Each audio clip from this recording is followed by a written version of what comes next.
pengikut Nabi Muhammad tak ada masalah. Sebab tidak ada Nabi Muhammad palsu. Berarti kami mengikuti Nabi Muhammad yang asli. Apapun itu, kami bersama dengan Nabi kami. Harusnya pun kamu ya hal yang sama. Kamu pengikut Yesus. Ada Yesus palsu. Ada Kristus palsu. Nah sekarang yang jadi bermasalah itu di kamu, bukan di Islam. Apakah kamu itu pengikut Kristus yang asli, atau kamu itu pengikut Kristus yang palsu?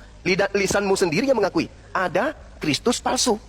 Apa lanjutannya kemudian? Kita uji. Apakah Islam ini pengikut Nabi Muhammad? Jelas. Apakah kemudian Kristen ini pengikut Yesus? Belum jelas.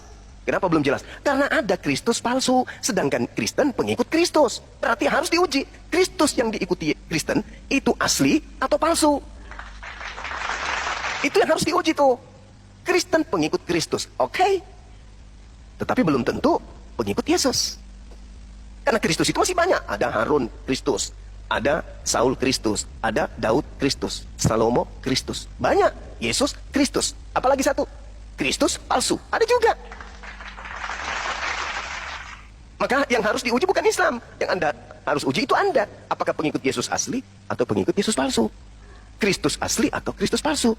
Loh kok bisa kayak gitu Bang Suma? Nggak adil. Oh kenapa nggak adil? Nabi Muhammad tidak pernah berkata kepada umatnya, waspadalah kepada Nabi Muhammad yang palsu. Yang datang kepadamu membawa nama Nabi Muhammad dan berkata, akulah Rasulullah Muhammad Sallallahu Alaihi Wasallam. Itu nggak ada nasihat itu. Sedangkan Yesus yang asli punya nasihat kepada muridnya Bani Israel. Waspadalah kepada Yesus palsu yang datang kepadamu dengan memakai nama Mesias. Dengan berkata, akulah Mesias.